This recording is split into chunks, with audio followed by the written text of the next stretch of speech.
Sir नमस्कार. नमस्कार. Sir आपलं नाव आणि पत्ता सांगा. परसराम तुकाराम वानखेडे, राहणार कहाकर बुजुर्ग, तालुका शेनगाव, जिल्हा हिंगोली. ओके.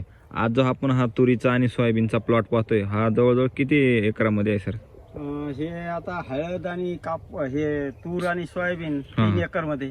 जवळपास 3 एकरमध्ये. हा. बरोबर. आज ही तूर किती महिन्याची झाली? तूर आता 3 महिन्याची. बरोबर. कुठली व्हरायटी आहे सर? ती अंकुरची 36-0 काहीतरी मला आठवत नाही. ओके. जवळपास 3 महिन्याचा हा प्लॉट झालेला हो, आहे. 3 महिने. हा तूर असेल किंवा आपलं सोयाबीन असेल. बरोबर. ही पद्धत जी तुम्ही केली ही कशी आहे, म्हणजे बेड पद्धत केलेली आहे? बेड पद्धत केली. बेड पद्धतीवर लागवण केलं. 2 सरी सोयाबीन आणि तिसरा आपल्या तुरीचा. बरोबर. म्हणजे 2 तास सोयाबीनचे हो. आणि त्याला लागून तिसरा तास तुरीचा घेतलेला आहे. तूर येईल आपली 10. बरोबर. ओके. आता ही जवळपास एक 15-20 दिवसामध्ये आपलं जे सोयाबीन आहे सोयाबीनची त्याचे निंदन पूर्ण हे होईल, हार्वेस्टिंग होईल. हार्वेस्टिंग. बरोबर. याला पूर्ण काय पोषण दिलंय आपण? याला आपला कृषी अमृत, RMPH चा डोस आणि बराच एक फवारणी दिलेली. ओके. आता पाऊस जर पाहिलं तर जवळपास किती दिवसापासून चालू आहे पाऊस पाऊस? सारखा 2 महिने झाले आमच्या इथं पाऊसच खंडलेला नाही. आज सकाळपासूनच पाऊस गेलेला आहे. ओके. म्हणजे जवळपास 2 महिन्यापासून 2 महिन्याच्या वर झालेले पण कमी नाही झाले. बरोबर. आज जी आपली माती पाहिली ही माती कशी आहे? माती एकदम मोकळी आहे. हा, एकदम काळीची माती आहे. म्हणजे काळी माती आहे, मोकळी माती आहे. बरोबर. हा. काळ्या मातीमध्ये जर कंटिन्यू सतत जर पाऊस लागला तर असं पीक जमतं का हो? नाही अशा याच्या जमणारच नाही आपल्या याच्यावर. काय समस्या येतात सर जर कंटिन्यू पाऊस चालू असेल तर? समस्या म्हणजे तूर जास्त उधळली असती, वाढ झाली नसती. बरेच लोकांचे पाहिले तर पिवळे प्लॉट हे तर 1.5 फुटाच्या वर तूर नाही. बरोबर. आपली तूर जर पाहिली तर 6-7 फूट तूर उंच झाली. बरोबर. आणखीन फुटवा चालूच आहे. फुटवा चालूच आहे आणखी. बरोबर. आज जर पाहायला गेलं तर बाकीचे शेतकरी तुमचा प्लॉट पाहतात त्यास काय म्हणतात सर? त्याचं म्हणणं आलं की काय वापरलं बा. हा, मी म्हणलं यावर्षी आपण SCT वैदिकचं तंत्र वापरलेलं टोटल. बरोबर. हा प्लॉट पाहून काय वाटतंय सर? प्लॉट पाहून एकदम आनंदी माणूस राहते याच्यात एकदम संध्याकाळपर्यंत जाऊ वाटत नाही. बरोबर. म्हणजे एकदम करमत फ्रेश वातावरण बरोबर. एकदम. जर हे जर तूर केमिकल वर जर असती, केमिकल जर वर असती तर 2.5 फूट नाही तर 2 फूट असती. हा, म्हणजे तुम्हाला 3 महिन्यामध्ये किती फवारणी घ्याव्या लागल्या असत्या? 3 महिन्यात मी फक्त एक या सोयाबीन बरोबरच फवारणी झालेली आणि कापसावर तर 2च केले आणि याच्यावर 1 केलेली. म्हणजे तुरीवर फक्त एकच फवारणी केली. एकच या सोयाबीन बरोबर डबल फवारणी ओके. घेतलेली आहे. एवढी जर फुटव्याची संख्या असेल तर याच्यामध्ये पाले गुंडाळणारी आळे असेल किंवा शेंडा कातरणारी आळे असेल याचा नाही, प्रादुर्भाव आणखीन होतो? तर काही प्रॉब्लेम दिसला नाही. बरोबर. तुम्ही किती वर्षापासून शेती करताय? मी आज जवळपास 25 वर्ष झाली शेतीत उतरलो. बरोबर. तेव्हापासून तर असं नाही वाटलं. म्हणजे तुमचं एक स्वप्न होतं की पूर्णपणे विषमुक्त शेती करायची. बरोबर. तुम्ही या आधी पण शेती करत होते तूर पिकाची वगैरे? आज वाढलं झाली नव्हती पहिली.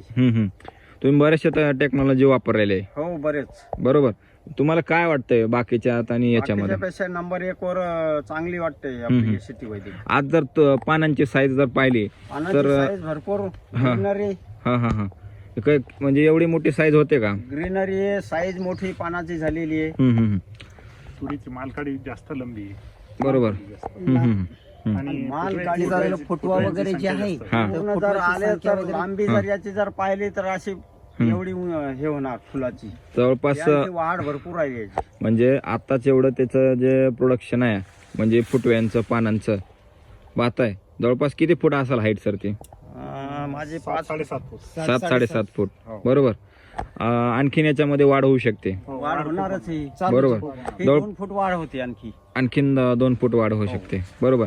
आज जर 2 सरींमधलं अंतर पाहिलं तर 10 फूट आहे. सर तुम्ही मगाशी एक सांगत होते की येणार नाही. तुम्ही मगाशी एक अनुभव सांगत होते की हे जे सोयाबीन आहे हे सोयाबीन निघाल्याच्या नंतर हे पूर्णपणे गुफा तयार होईल. फिरता येणार नाही याच्यात. फिरता येणार म्हणजे 10 फुटाचा गॅप असून सुद्धा फिरता येणार नाही. फिरता येणार नाही नाही. फिरता येणार. तुम्ही पण बरेचसे प्लॉट पाहिले असतील सर? खूप पहिले. आणि हे आमचे काकाच आहेत. बरोबर. मी शिवाजी वानखेडे, हम्म. राहणार कहाकर, हो. तालुका शेनगाव, जिल्हा हिंगोली. बरोबर. काका आहेत आमचे. बरोबर. जवळपास 10 वर्षापासून मीच पाहतो शेती. ही आमची जमीन हम्म. पूर्ण काळी आहे. म्हणजे जवळपास 15 फूट काळी आहे. एवढा जर पाऊस झाला तर या शेतात तूर याच नाही पाहिजे, यालाच नको. यायलाच नाही पाहिजे. कारण बरं. मागच्या वर्षी मी पाहिलं केमिकलचा प्लॉट होता यांचाच. केमिकलचा प्लॉट असून जवळपास तुरीत 50% काय म्हणतो आपण त्याला, उधळी म्हणजे तूर उधळली होती. तूर उधळणे, मर होणे, मर जागेत जळून जाणे, मर झालेली होती 50%. हा हा पण यावर्षी त्यांनी एकच ड्रिचिंग मारलेली, बरोबर. सॉइल चार्जर आणि हा. फंगी क्लिनर हा हा हा माझ्या समोर मारली. बरोबर. तर यावर्षी आता आपण तर शेल्यापर्यंत जवळपास 600 फूट लांब जाऊन आलो. बरोबर. 600 फुटापर्यंत हा हा आपल्याला आतापर्यंत फक्त एक झाड गवसलं. बरोबर. आणि हुडकून. ते पण कसं हा. पाण्याच्या जागेवर जिथं म्हणजे- पाणी पूर्ण संगळलेलं आहे, हा, हा. साचलेलं आहे, साचलेलं त्या आहे, जागेवर आपल्याला एक झाड आढळलं. बरोबर. इथंच काहीतरी कळते आपल्याला की एससीटी टेक्नॉलॉजी मध्ये काहीतरी दम हे आहे. आहे, दम आहे. दम आहे. बरोबर. आपण राम सर नेहमीच सांगतात की तुम्ही सुरुवातीला मातीवरती काम करा. माती जर तुमची सशक्त आणि सुदृढ झाली तर पिकं हे अशा आपल्याला सोन्यासारखे डवलेले दिसतात. आज पूर्ण महाराष्ट्रामध्ये काय आहे, ओला दुष्काळ पडलेला आहे. बरोबर. काही ठिकाणी तर पूर्ण हे जे प्लॉट आहेत ते पूर्ण पाण्यामध्ये गेलेले आहेत. ज्या ठिकाणी सततचा पाऊस चालू आहे त्या ठिकाणी पूर्ण पिकं जे आहेत पूर्ण पिवळे पडलेले आहेत. पण आपल्या भागामध्ये सर्वांचं आपलं जी मेहनत आहे, जी सर्वांची जमीन आहे ती काय सारखीच आहे. बरोबर. पण फक्त आपण काय केले, टेक्नॉलॉजी चेंज केली आहे. आपण आपल्या मातीवरती काम केले. बरोबर. तर मातीवरती काम केल्यापासून आपल्या पिकामध्ये बदल झाला. आपल्याला म्हणजे आपल्यामध्ये आपली मानसिकता बदलली आहे. बरोबर. शेतात येण्याची. आज हे जे सोयाबीन पात आहे याचे जर लाग बघायची गेली तर कुठून लाग आहे सर? पूर्ण एकदम बुडापासून. याच्यावर कोणत्याही प्रकारचं बुरशीनाशक नाही, हा हा कोणतं पीजीआर नाही, हा कोणतं केमिकल युक्त खत नाही. हा याला एकदाच फक्त बेसल डोस दिलेला आहे. एकदाच दिलेला आहे. ते आपलं कृषी अमृत आणि आर्यनपीएच हा हा जे एकदाच टाकलेलं आहे हा एवढंच आहे. माझ्या समोर तरी तेवढंच टाकलेलं आहे. नाही, डबल वापरेलच नाही काही. हा हा हा काय वाटतंय बाकी असं हे पीक काय असं पाहून? सोयाबीन केमिकल वरल्या नाहीत ना, नाहीत का? पाहून घ्या ना. आता बरोबर. जवळपास आमच्या काळाकर मध्ये जरी फिरले हा हा हा तरी असे क्वचित माथ्याच्या रानावरले सोयाबीन असे आहेत. बरोबर. एवढ्या चिबडीच्या रानात जास्तीत जास्त 6 इंचाच्या वर कोणाची सोयाबीन वाढलेली नाही. बिलकुल नाही. आणि ही आता झाली, आता गुडघ्याच्या वरती आलेली, म्हणजे काय काय ठिकाणी कमरेला लागायला लागली. हा हा हा लागलंच ना. बरोबर.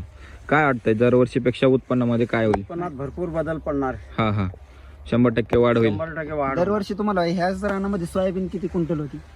आमच्या इकडे 5-6 क्विंटलच व्हायची. आता पहिले हे गेलेत उतारे. आता यावर्षी पहिल्या याच्यावरच येणार आहे आपल्याला. 6-7च्या पुढेच जाणार हे. म्हणजे दरवर्षीपेक्षा रेकॉर्ड हा, रेकॉर्ड तुटणार आहे यावर्षी. हो. तर एक अंदाजे तुम्हाला किती असं वाटतंय की बाबा किती क्विंटल ऍव्हरेज वाढेल? हे 10च्या वर ऍव्हरेज जाईल. आपलं क्षेत्र कमी आहे पण तरी 10च्या वर जाईल हे. बरोबर. तुम्ही कापसाचा बी अनुभव सांगत होते. हो, कापसाचा अनुभव सांगतो मी. एकच डोस वापरलेला आहे तुमचा बरोबर. आणि 2 फवारणी केलेल्या आहे. पण कापूस इथला चांगला आहे. यावर त्याला फक्त म्हणजे 2च डोस दिलेले समजा, आणि 2 म्हणजे 1 फवारणी आणि 1 डोस दिलेला आहे. बरोबर. आता वानखेडे सर, तुम्ही एक मगाशी सांगितलं की संपूर्ण टेक्नॉलॉजी जर वापरली तर त्याच्यावरती तुम्हाला थ्रिप्स किंवा मावा, तुडतुडे कुठंच दिसला नाही. आणखी कुठेही आढळला नाही. तुम्ही चेक केलं स्वतः? कोळी नाही, लाल बऱ्याच कोळी नाही. दिवसापासून सर मी 10 वर्षापासून सीड प्लॉट करतो. बरोबर. हा आता आमच्याच गावात जवळपास 300-350 प्लॉट आहे ओके. सर्व कंपन्याचा. बरोबर. अंकुर आहे, निजूड आहे, मैको आहे, यशोदा आहे, ग्रीन प्लॅनेटचे आहेत. हा हा भरपूर कंपन्याचे प्लॉट आहेत. बरोबर. हा प्रत्येक शेतकरी थ्रिप्स, मवा, तुडतुडे म्हणजे ऍफिड्स जे असतात त्याच्यावर फवारणीचे स्प्रे माग स्प्रे 8 दिवसाला एक फवारणी 3 दिवसात पुन्हा परत ते डबल त्याची ready सायकल. हो पण यांच्या याच्यात तसं काही आता आपण पाहिल्याच्या नंतर आढळलं नाही. बरोबर. त्यांच्या प्लॉट मध्ये आणि आपल्या प्लॉट मध्ये काय फरक आहे? लय फरक आहे. फक्त वाढीचा फरक आहे. पण वाढीचा फरक काय असते, जे काईक वाढ म्हणतो आपण, की जे माल काढ्या लागतात कापसाले, केमिकलच्या प्लॉटचे नत्रयुक्त खत वापरून काईक वाढ होऊन एक ईदभर अंतर पडते. बरोबर. आपल्याच्यात फक्त 2 बोट बसतात. आणि त्यांची सेटिंग कशी ना? आपली सेटिंग आपली 2 बोटावरच लागलेली. बरोबर आहे. आणि त्यांची त्याची 4-5 बोटावर अशी वर जाते. बरोबर. डोक्या इतकं झाड होऊन 40 बोंडी आणि गुडघ्या इतकं झाड असून 40च बोंडी. बरोबर. आपल्याला जास्त वाढीची काय गरज आहे? काय गरज आहे म्हणजे त्याला म्हणजे प्रॉपर. आज जर ह्या सोयाबीनचा जर दाना पाहिलं सर, तो एकसारखा म्हणजे एकदम जाड आहे. चवळी सारखे दाणे एकदम चवळी वाटते. बरोबर. हे जर आत्ताच एवढं म्हणजे चमकदार आणि एकदम भरलेलं आहे तर आत्ताच आपल्याला उत्पन्नाचे जे आहे ते लगेच हमी येऊन जात आहे. हा हमीच आलेली आहे. बरोबर. आता राऊत सर झालेलं आहे. दरवर्षीपेक्षा ऍव्हरेज चांगलं देणार सर. हा हा तुम्ही एक अनुभव सांगत होते पॉलिनेशनचा की सीडचे प्लॉट आणि याच्यामध्ये काहीतरी तर बाकीच्या सीडचे प्लॉट आहे तर त्यांना हाईट फक्त जास्त झालेली आहे आणि आपलं जे पोल्युशन वगैरे जे आहे तर ह्याच्यामध्ये आपल्या ह्याला हाईट कमी आहे पण ह्यांच्या म्हणजे भागामध्ये जेवढे प्लॉट आहे तर त्याला सेटिंग म्हणतो आपण पोल्युशन म्हणतो तर ते Pollination, ऑटोमॅटिकच होऊन चाललेली अच्छा म्हणजे हँड पॉलिनेशन करायची गरज नाही. गरज पडत नाही. अच्छा मधमाशी जास्त आहे. बरोबर. मधमाशी जास्त आहे म्हणजे याच्यावर स्प्रे नाही कुठल्याही केमिकलचा नाही त्याच्यामुळं केमिकल बिलकुल घेतलेलं नाही. मधमाशी भरपूर त्याच्यात फुला परत क्रॉसिंग करतात ना ते लेडीज ओके हा त्याच्यात पूर्ण मधमाशी एक मधमाशी काढून ओके टाकायला ओके लागते. तुम्ही एक फळझाडाचा पण अनुभव सांगितला. हो मी रामफळे आणि सीताफळे आपल्याकडं हा हा हा त्याला 1.5 किलो डोस टाकल्या. बरोबर हा फळाची सेटिंग जाड झाली आणि फळ भरपूर लागलं म्हणजे सेटिंग भरपूर झाली आणि साईज गोडी वाढली. साईज वाढली. गोडी वाढली आता म्हणजे हम्म. खायला पण चवदार लागले. ओके ओके हा आणि दरवर्षी एवढा माल त्याला लागत नाही माल कमी लागत होता आणि गोडी नव्हती एवढी. बरोबर आहे. आणि त्याची क्वालिटी होती ती क्वालिटी वाढली यावर्षी जास्त झाली. ओके मागच्या वर्षी जे दरवेळेस होतं त्या टायमिंगला ते 100 ग्राम 125 ग्राम यावर्षी 250 ग्रामचं फळ झालेलं. म्हणजे सेटिंग भरपूर झाली आणि साईज वाढली. नुसार हा हा आमचा सीड प्लॉट आणि कापूस जे पाहिला तुम्ही हा हा हा आणखी खूप चांगला असता हा पण शेतकऱ्याची व्यथा तुम्हाला सांगायचं कामच नाही. बरोबर कारण बरोबर यावर्षी प्रत्येक शेतकरी हम्म. मनी प्रॉब्लेम मध्ये बरोबर सगळे पैशाच्या प्रॉब्लेम मध्ये आहेत. बरोबर आम्हाला जो दुसरा डोस टाकायचा होता ना अक्षरशः जे रिअल आहे ते सांगायला काही हरकत नाही. बरोबर. समोरचे शेतकरी आमचा व्हिडिओ बघणारच आहे. बरोबर शेतकऱ्यानं शेतकऱ्यासोबत खरंच बोललं पाहिजे. बरोबर खरोखर एकच डोस वापरलेला आहे तर ती क्वालिटी आहे. बरोबर आणि जर पैशा अभावी दुसरा जर डोस जर आम्ही टाकला असता हा हा हा तर 100% क्वालिटी चांगलीच असती. ओके आणखी काही पाहण्यासारखं असतं. ओके सर इथल्या तुमच्या परिसरातल्या शेतकऱ्यांना तुम्ही काय सांगू इच्छिता? टेक्नॉलॉजी वापरायला पाहिजे. एसटी वैदिक ओके वापरलं पाहिजे वापरलंच पाहिजे. त्यावेळेस असं तुम्हाला हे जे पीक आहे असं पाहायला मिळेल. हे पीक म्हणजे तुमचं म्हणजे आपण एकदम काय म्हणतो त्याला सोन्याला आपण त्या टाईपचं बरोबर म्हणजे सोनच आहे. बरोबर. फुटवे वगैरे पण सर असे भरपूर फुटवे भरपूर आहे. आता एका ह्याला आता हा फुटवा धरला तर ह्याला टोटल ह्याला फुटवे असे हे झाड हे एक झाड आहे. बरोबर ह्याचे झाडाचे फुटवे हा हा हा प्रति झाडाला 7, 8, 10 7, 8, 10 फुटवे फुटवे भरपूर आहेत. म्हणजे एकदम झाड जे आहे एकदम मालकाडीची जी लांबी आहे सर हा हा हा जवळपास पाहता 1.5 आणि 3 फूट 3 फूट झालेली आहे. बरोबर आणि आणखी कमीत कमी 2 फूट वाढते. हे आपल्याला तुरीचं शेतकऱ्याला सांगायचं काम नाही. आणखी वाढ खूप राहिलेली. बरोबर जवळपास 2 फूट आणखी होणार आहे. ओके आपल्याला या परिसरामध्ये मार्गदर्शन कोण करतं सर? ऋषिकेश सर. सर नमस्कार. नमस्कार सर आपलं नाव आणि आपला शॉपचा पत्ता सांगा. माझं नाव ऋषिकेश उन्मेष राऊत. आपल्या शॉपचं नाव आहे दत्तकृपा ॲग्रो. ज्या कोणी शेतकरी मित्रांना एसटी वैदिक तंत्रज्ञानाबद्दल माहिती हवी असेल तर त्यांनी या नंबरवरती संपर्क करावा. धन्यवाद.